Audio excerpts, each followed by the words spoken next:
doing my best to make you part of us.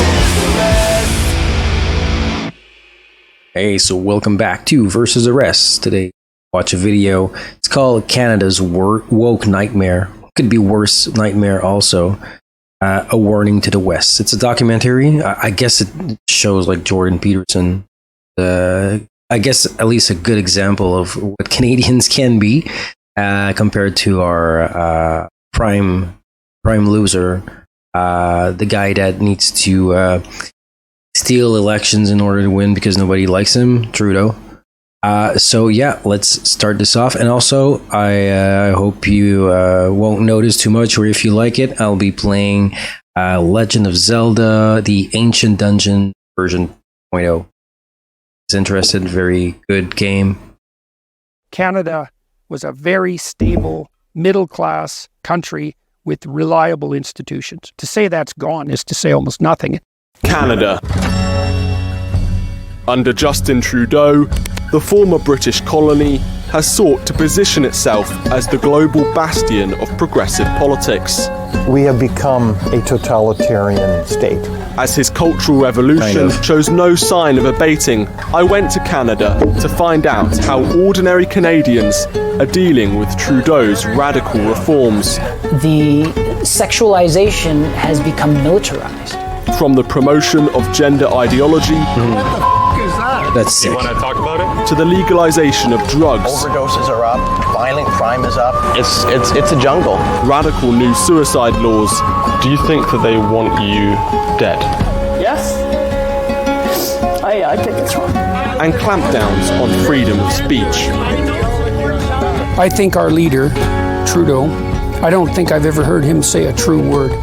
All this nonsense about compassion Crazy. is the He's so manipulations fake. of snakes, pulling in the useful idiots who perhaps are genuinely compassionate, and that's Canada.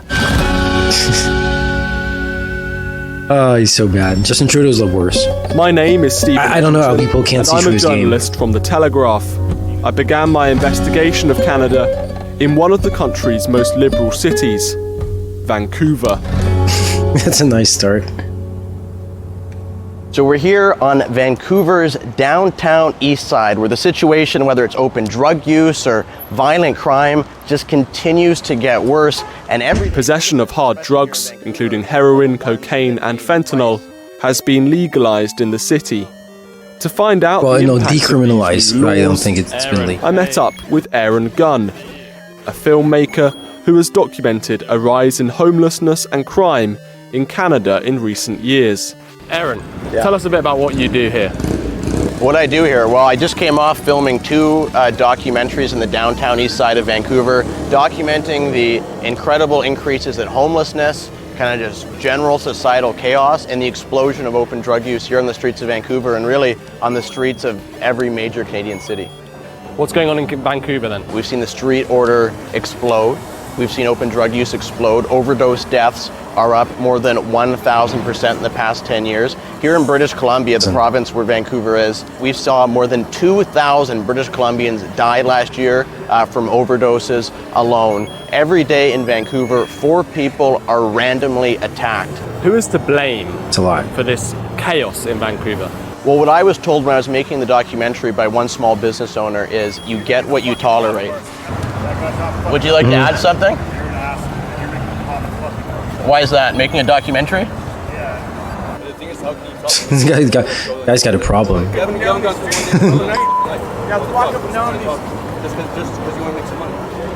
I'm not making money off this. This isn't even my documentary. Thanks. Right, let's move. Let's go. What do people have against him? Oh, So Ruth. we were just filming on a corner near Hastings Street, which is where some of the worst homelessness is, and a lot of people came up to you. They seem to know who you are. Can you kind of explain what happened? Yeah, we didn't get very far through the interview, did we? Yeah, it was just, we haven't been back here since Canada's Dying blew up. Whenever somebody suggests, for example, that handing out more hard drugs or destigmatizing drugs like fentanyl and crystal meth might actually be making the problem worse. I don't think that's a radical position to take. It was pretty much a consensus up until 5 minutes ago. Everybody agreed. And now when you put a documentary out about it, you put a lot of people up against the wall, and I think that's what we saw. These issues are impacting many cities around the world, San Francisco being one of them, Portland in the United States. What is it about Canada specifically that has caused this huge rise in homelessness and crime? Too soft. There's nowhere in the world, as far as I know, that has engaged in this level of permissiveness when it comes to these dangerous addictive substances like fentanyl and crystal meth. And I think there is the root of the problem. If you could snap your fingers and get rid of these drugs tomorrow, you would solve 80% of these problems. Smoking weed. Another filmmaker who explores the streets of Vancouver is Chris Elston, better known online as Billboard Chris. Chris agreed that I could join him on one of his outings in the city. My whole goal is to start conversations. It's to have conversations and start conversations. So that was really effective. So I had some signs made. I agree with his sign. Made. They said gender ideology does not belong in schools. And when you talk about this, all hell breaks loose. Gender ideology, what the f*** is that? Do you want to talk about it? I'm queer, I'm 78, and I've always been queer. Okay, what does that mean to be queer? I like men. I've always liked men. Well, I'm a gay man. I'm not queer.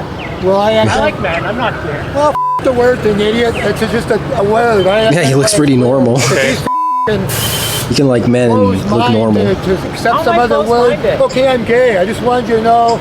I can be queer and be straight. Once I came out, I realized that I've always liked guys. Okay, can I have a conversation with you for a sec? You have to read the sign. You cannot read it? I can't read it. It doesn't say anything. Okay, let's just slow down for a minute. Can I have a conversation with you for a sec? No, because I got a doctor's appointment. I got to go. Okay, I support the gay community 100%. Okay. You don't.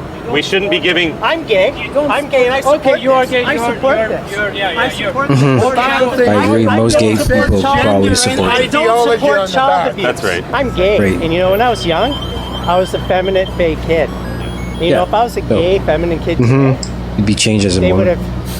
have whipped out the old dick saw, if you know what I mean. Yeah. Yeah, he went to They would have puberty, taken knows a my man. manhood. Yeah, these kids who would grow up to be gay today are being taught that just because they're effeminate little boys that they must be This is also trans. about the erasing of gay men and lesbians.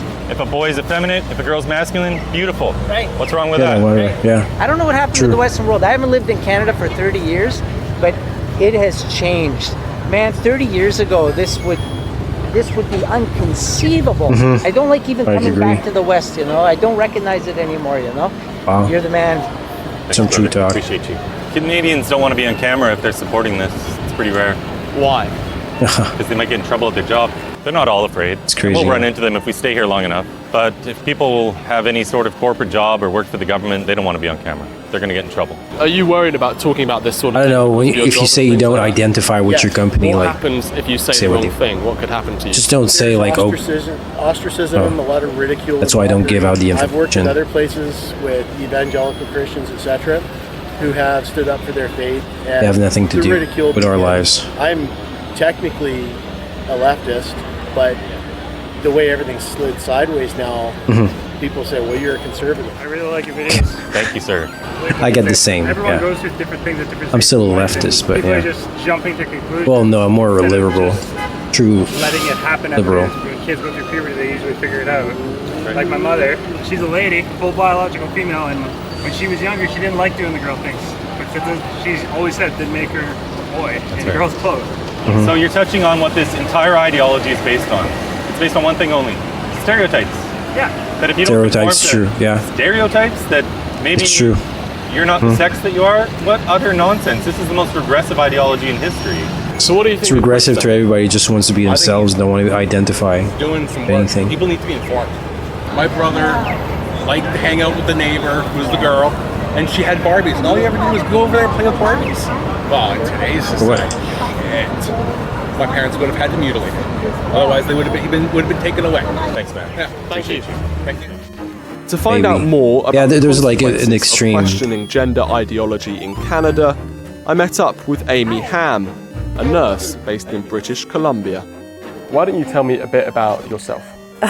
So I'm a registered nurse by profession, and I also do some freelance writing and journalism. And I'm a single mom with 2 boys. I have a 4-year-old and a 6-year-old son. And I guess in the past 6, maybe 7 years, I started writing and talking about gender ideology. I'm fighting to maintain my nursing license. So what sparked You need a license to nurse in the start? Didn't know The that. 2 members of the public who complained to my regulatory body were incensed by my involvement in putting up an I Heart J.K. Rowling billboard. This billboard got a lot of attention in So what? Vancouver that has Could be a because of huge the books. population of very hyper woke, kind of lefty people, and that triggered an investigation. Canadians are known Exactly. as the world's politest people. Do you think that that's a misconception in terms of how you've been treated by some Canadians? Yeah, I don't think Canadians are necessarily polite. Maybe it's more passive aggressive, could be the right word. And if you hear psychologists talk about the way that some people deal People are not with truthful. disagreement, it can be like physical aggression, or you can do more psychological things like reputational destruction and trying to destroy someone that way. And I think as a country, it's almost as if Canadians have chosen to do that. That's what cancel culture feels like here. Those people are pretty weak. The promotion of transgenderism in Canadian schools has led to a fierce backlash from some parents, not least those who come from Canada's ethnic minority communities. At least the ethnic minorities are there to defend of Justin Trudeau's vision of Canadian identity. children here. In Toronto, I caught up with a family originally from India to discuss their experiences. They vote liberal, but they act conservative. Hello. Come on in then. Nice to meet you. Nice to meet you. Conservative values. Steven. Keep voting liberal. We're already shooting. Bang, bang. Should we go upstairs? Mom, this is Steven. Steven, my mom. Hey Mom, how's it going? So tell me your background. When did you move to Canada? I'm Indian. I came from India after marriage. Came to Canada in 1974, July. When you came to Canada, what was it like and how has it changed in terms of multiculturalism? Racism was there. They were not happy that other colors are coming. So they were throwing eggs and calling them names. Many things were happening. But still that gone very soon. After 1980, it started improving. It's true. Now, I totally so many agree. taxes, they are increasing. In the 90s, racism was pretty much 50-50. 50 government is taking from us and we have only 50. That's not fair. Sure. And before we were happy, like living like middle families. Justin Trudeau says that he represents people like you. He says that he loves multiculturalism. He loves the fact that Canada is Loves so that they multicultural, vote for so him, different people no matter from what. different societies. Do you think that he takes your vote for granted? Yeah, definitely. He took our work granted, and he is saying multicultural. He loves multicultural. We love multicultural too. I think every human like it. Yeah, that's why they're here. Bringing from every Got the country and advantages not too. seeing their back record, so many criminals can come too, and crime gonna go very high. So there should be some standard to bring people. So Niranjan, why don't you tell me? She's a bit such an about extremist, your right-wing extremist background right as there. well? So I was born here a year after my mother arrived. I was born and raised 70s, 80s kid. Growing up in an 80s, 90s Canada. That's great. Where I was privy to multiculturalism in a very organic way. Yeah, it wasn't some very United was Color natural Benetton and very commercial. This was nice. full on. Everyone taking the piss and laughing at everyone else, making fun of accents. We all got to tease one another, playing street hockey with It's our true. ridiculously curved sticks. But to use their language, you are a diverse individual, Mhm. and they would expect you to have a certain set of beliefs that come along with that. 100%. But you don't. Absolutely not, because I'm not stupid. It's very transparent. I work in a community that is all about the hustle. Sex workers, drug sellers, pimps, everyone's hustling to make it. I am used to being around people lying all the time. So when such a big hustle is being thrown in my face, I've been around it for, like I said, almost 15 years now. Mhm. It's so obvious. That's just a hustle. That's not even a good hustle. You've got a son, grandson, and you've experienced the gender ideology being pushed on your child. Wow. Can you tell us what happened? It's evil. You know, my son goes to an alternative school within the Toronto District School Board, which focuses on the arts and social justice. In the last few years, the sexualization has become militarized. It has gone full, no pun intended, balls to the wall. They're full on aggressively ramming it down, no pun intended, everyone's throats. It's a Wednesday. Ruining children's lives, a whole lives, their whole life. Says, tomorrow is Gender Odyssey. Please bring your kids to school with the other opposite gender's clothing. We're going to have a fashion show. The teachers are going to dress in the opposite gender clothing. We're going to have a presentation for the kids. Again, we're talking kids from grade 4, kids from the ages of 4 all the way up to 11, 12. And I was like, what? They ask me and send me emails and forms to sign when he's crossing the street to go to the, for a field walking trip. And yet they're gonna start teaching my son about sexuality, other genders, and God knows what other aspects of sexuality. It's scary. Into it without my permission, and that I'm supposed to. Oh, he's got some cool guitars. Girls' clothing, so that he can dress up as a girl, and then have a fashion show with all this happening. I was like, no, that's not going to happen. And that's the other thing. At school, they always have the cultural month. So when it's the South Asian month, they've combined us with. So it's just Asia month, and so me and the East Asians and the parents who are, they want us to come in. They want us to cook the stereotypical Indian and Chinese food. They want us to come and talk about Indian culture, sports and languages, and things like that. There's a double-edged sword. We're like, we want your food, we want the kitchen, the camp, and we want everything. That's your values. The image of what your culture is to come in and then leave. But don't bring your actual fundamental beliefs about God, spirituality, and generational responsibility. Don't bring any of that. We don't want that.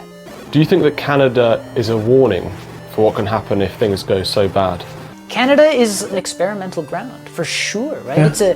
It makes sense. Just as much as Australia is. I think these are both Australia and New Zealand as well. These are great places that don't have the amount of tradition, and it's not close to home. Like, if England's gonna fall, these extremities are gonna fall first. Part of Canada's social revolution can be witnessed in its extreme new euthanasia laws. In 2016, Justin Trudeau's government passed legislation enabling assisted suicide for terminally ill Canadians. I think it's a good idea. To find out more, I travelled to Montreal to meet with Christine. There's some people that's what they want. Christine, thank you so much for allowing us into your beautiful home. Right to life should be an individual right. Your story, your background. Actually, I think it's not the government's right to block you from suicide or not. You should still have once you're an adult, should not be criminalized. Even if I don't agree, there's always better options. I don't know. Maybe some people they just finish their lives and that's what they want. I don't see the problem really with it. Force, Canadian Armed Forces and artillery. Unless it's forced. Soon early got injured training. When I jumped into a trench, my knee fell out of joint and the spine followed.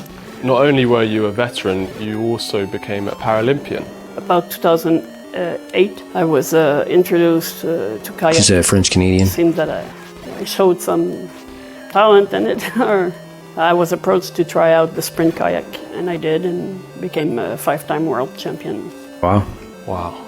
The first thing I remember feeling when I was on the water was this sense of serenity and plenitude that I had not felt for so long. To me, it was as if I just found another way to keep serving my country. So you've done a lot for your country.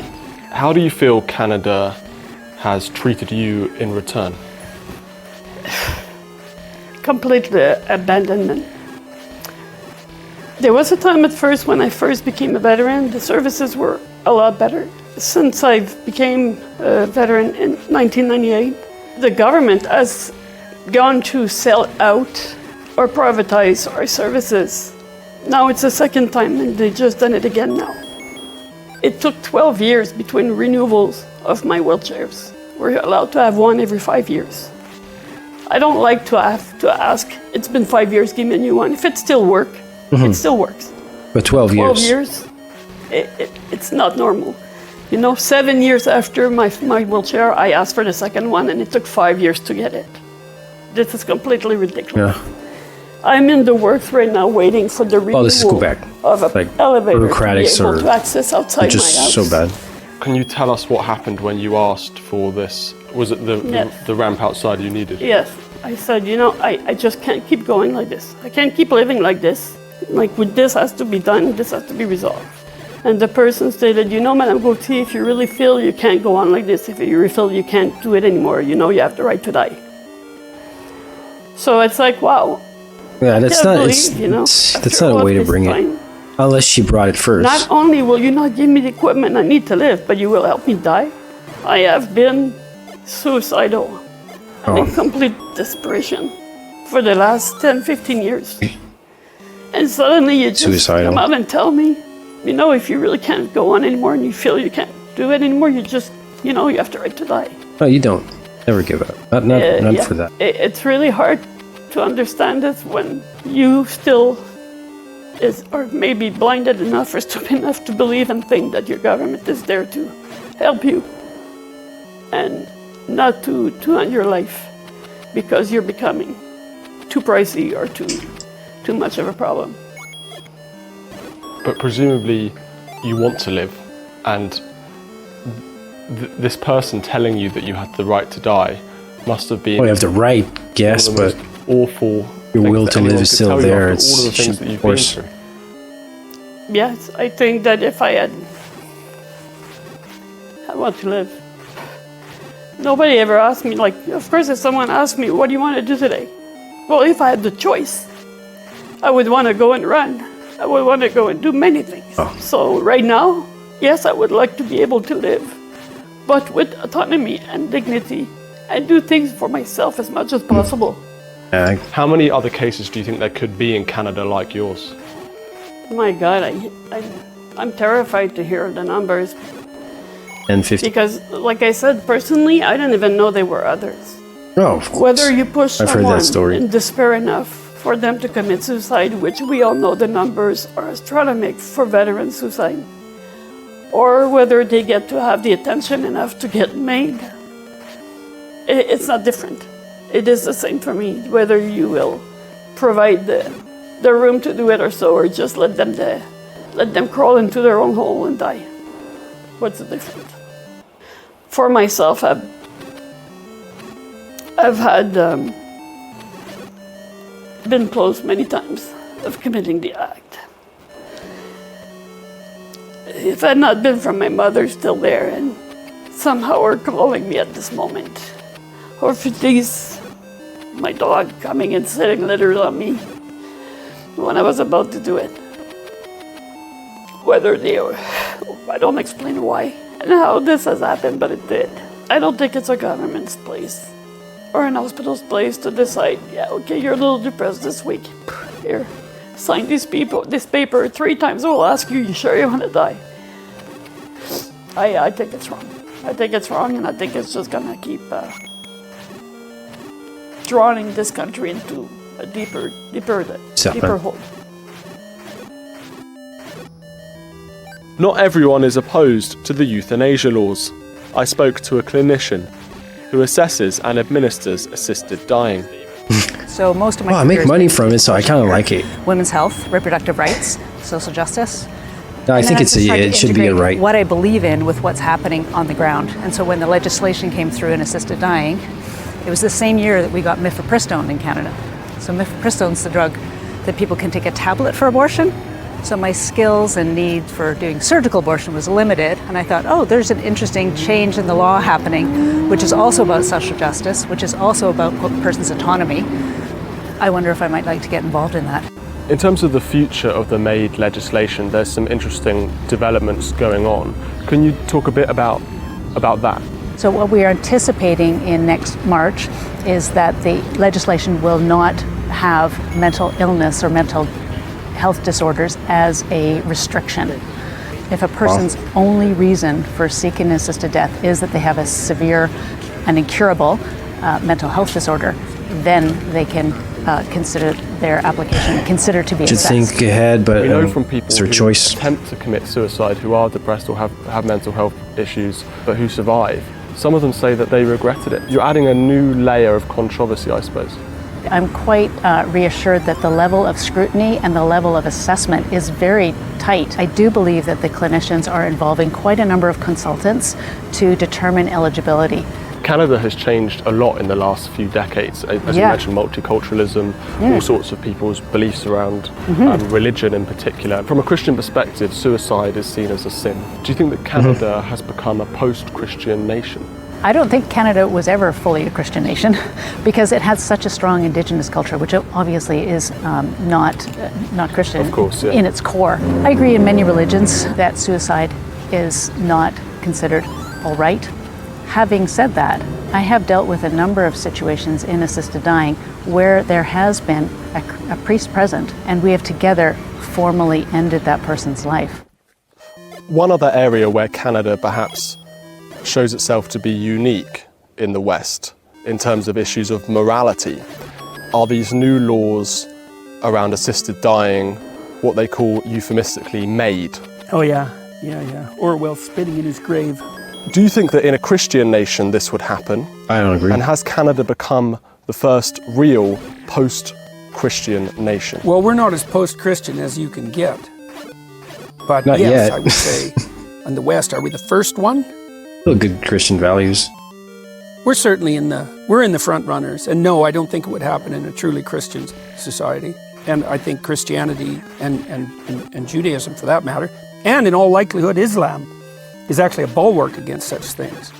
Because at least you start with the metaphysical presumption, at least in the Judeo-Christian corpus, that there's some, each person carries with them a spark of the divine that the state has no right to interfere with in the least. Quite the contrary, must be respectful of.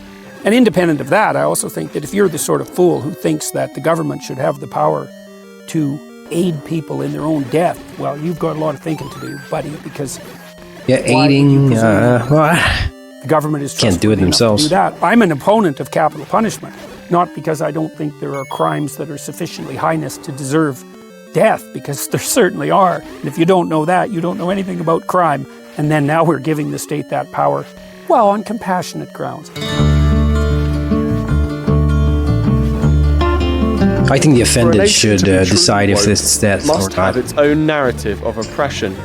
In America, The offended or the parents or history of slavery, they should decide racist the laws. criminal that there's that In Britain, at a certain level. Of course, not like every Try to every understand crime. Canada's equivalent narrative. I spoke with David Lees of the Frontier Centre for Public Policy.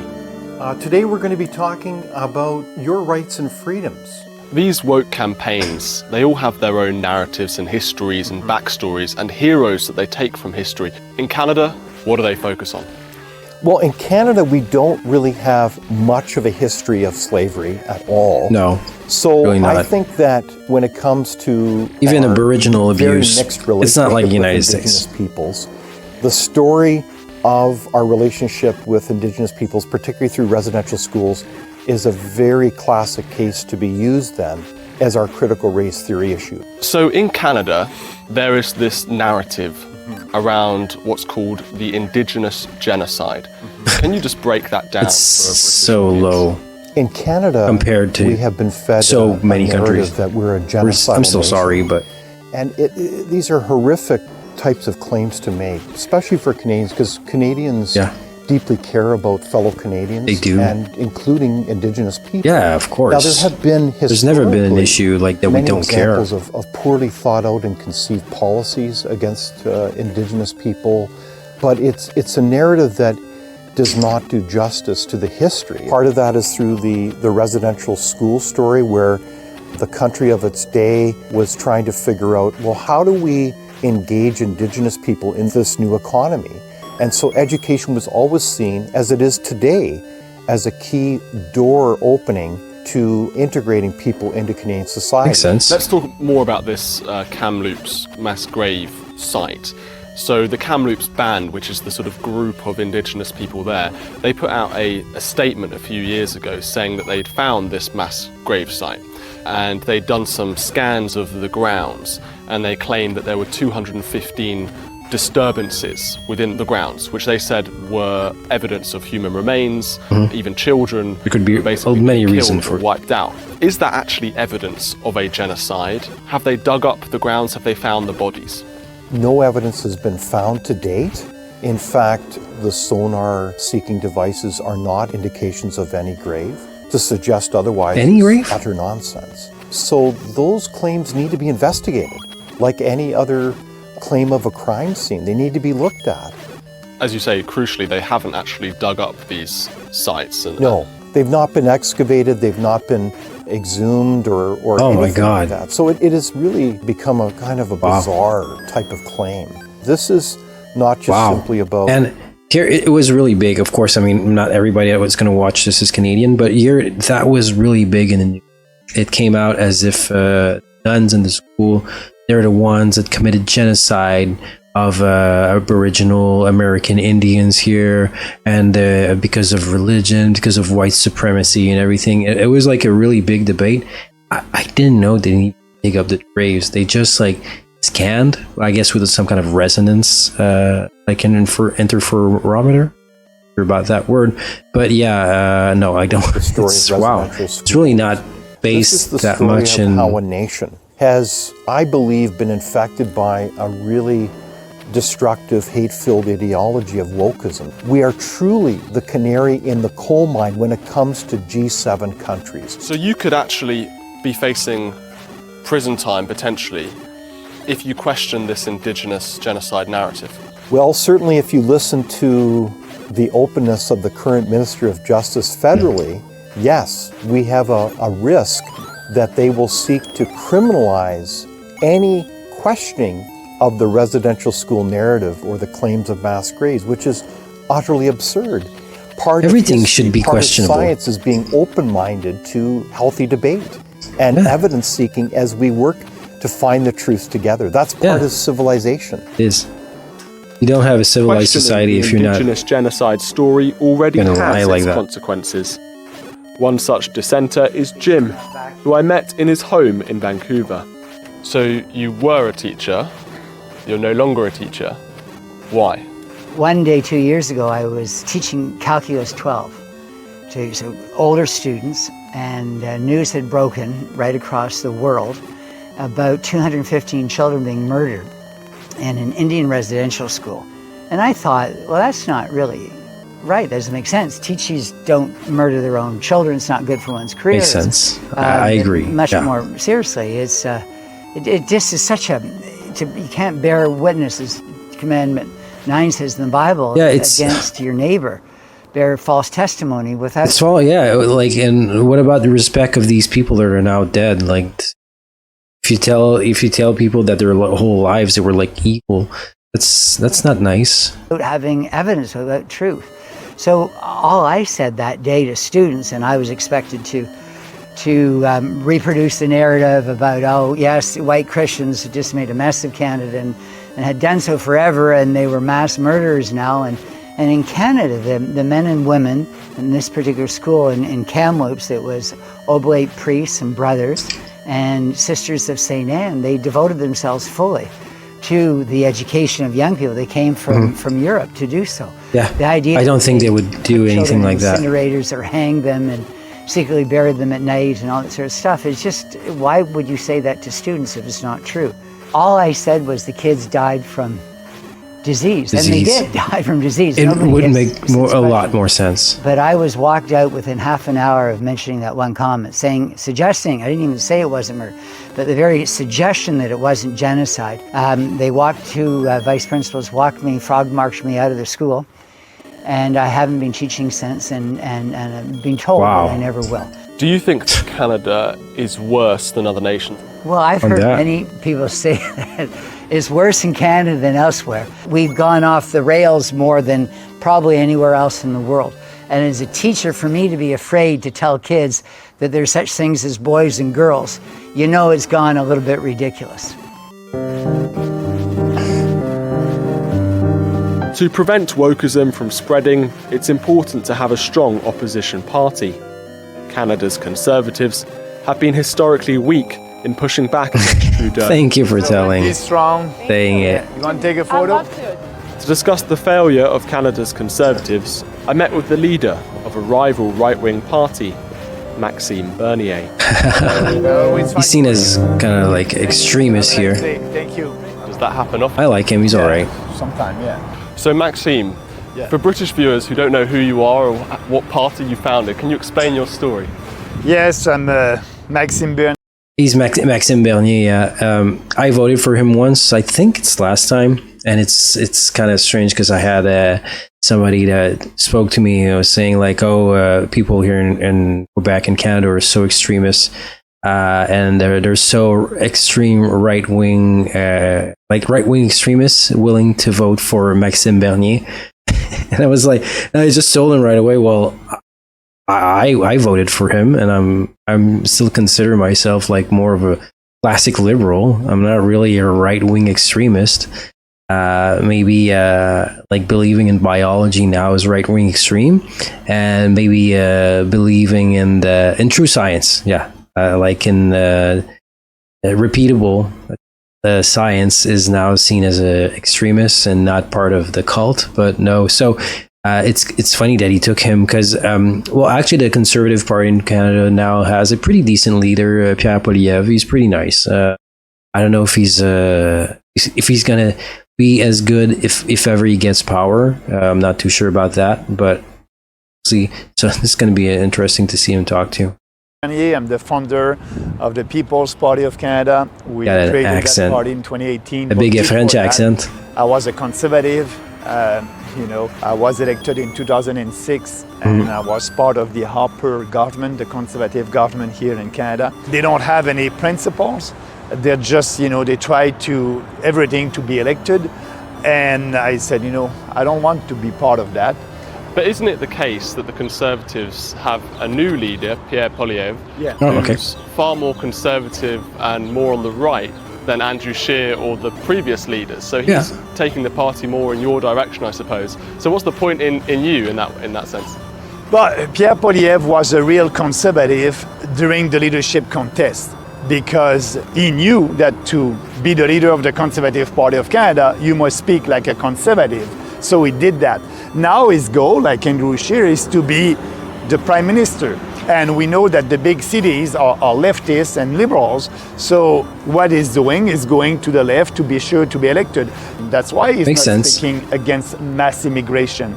That's why, he's okay with the radical gender ideology. He is. That's why Poilievre voted for the Bill C-4. The Bill C-4 in Canada is the bill that criminalizes parents and therapists who want to help gender dysphoria kids.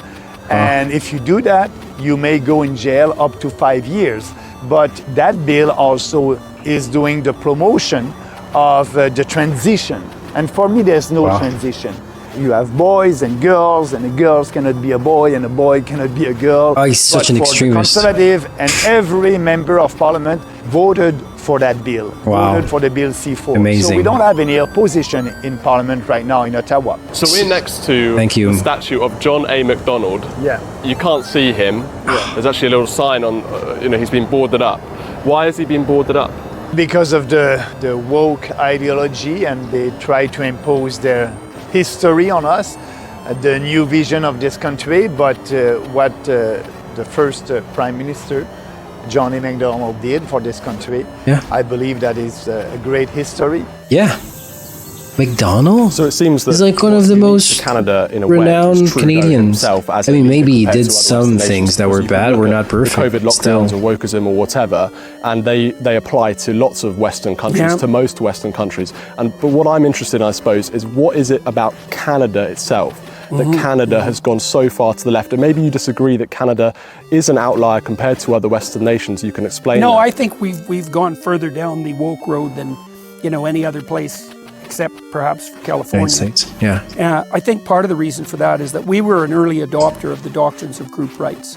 The Francophones had rights, the Indigenous people as a group had rights, the Anglophones had rights. There were 3 reasons for that is that we were an early adopter of the doctrines of group rights. Group rights, Francophones yeah. had rights. The Indigenous people, as a group, had rights. The Anglophones had rights. Instead of just everybody. Founding peoples and group and individual it's so rights had to dangerous. be balanced, and I don't think there is any such thing as group No, rights because there there's isn't. no such thing as group responsibility. So Makes sense. it's a non-starter conceptually. And so, in some ways, the table was set in Canada for the rise of a more universal doctrine of group identity and group rights. And plus, Canadians pride themselves on, Right. you know, being nice, let's say. Yeah. You know, and not True. being offensive and just hoping that everyone will get along. And, you know, there's nothing glorious about incivility, but there's very little to distinguish excessive niceness from weakness. And the problem with being nice, and this is a technical That you need to problem, lie. because niceness is associated with trait agreeableness, is that agreeable people are cannon fodder for psychopaths. True, also. I don't Indeed. believe that any of the conundrum that we're in at the moment in the West is strictly political. I think what's happened is that the predatory psychopaths have figured out how to cloak themselves in the guise of compassion. During my travels, I found ordinary Canadians appalled at their country's surrender to drug dealers, its contempt for freedom of speech, its enforcement of gender ideology on children, and a breezy willingness to terminate the lives of its own citizens. However, for all of the depressing stories of people losing their jobs or being hounded by the government, these cases were equally inspirational. Whilst Canada is a warning to the West, there are also messages of hope from those brave individuals fighting for their freedom. Well, ended timely. I didn't manage to finish my game. It's a one life thing. If you're dead, you come over. You start to the beginning, a rogue light. No, completely rogue actually. So all right. So I liked the video. I hope you liked it too. It's scary, but at least at the same time, it's good that people are waking up to issues. They are seeing the problems, and more, I think it's going to be socially acceptable, which is a very important thing to be in Canada, to do something that is socially acceptable. All right, so I hope you appreciate the video. I got some more videos incoming. Of course, I got some new music in the work. So remember that we are Versus Arrest. See you.